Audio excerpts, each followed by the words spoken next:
Mrs. Tweet get a stretch. Mr. Tweet led Mrs. Tweet outdoors where he had everything ready for the get stretch. He had 100 balloons and lots of strings. He had a gas cylinder for sealing the balloon. He had fixed an iron ring into the ground. Stay here, he said, pointing to the iron ring. He then tied Mrs. Street's ankles to the iron ring. When that was done, he began filling the balloons with gas. Each balloon was on a long string, and when it was filling with a gas, it pulled on its string, tried to go up and up. Mr. Tweed tied the end of the string to the put half of Mrs. Tweed's body.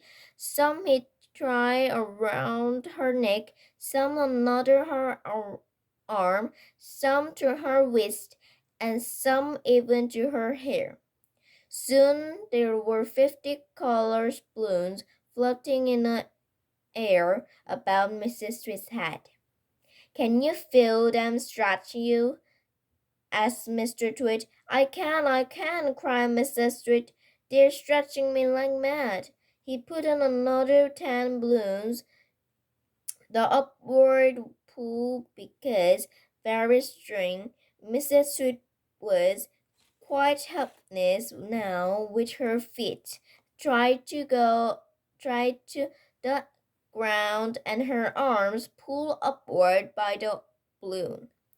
She was unable to move. She was a prisoner, and Mr. Tweed had intended to go away and leave her like that for a couple of days and night to teach her to lesson.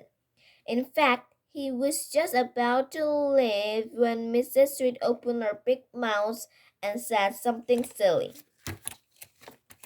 "Are you sure my feet are tied properly to go to the ground?" she gasped.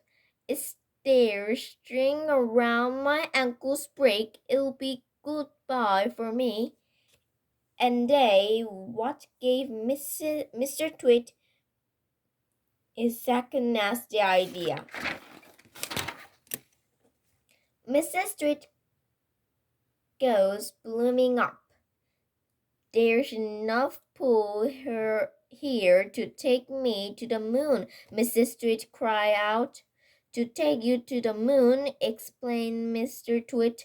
"What a gospel thought!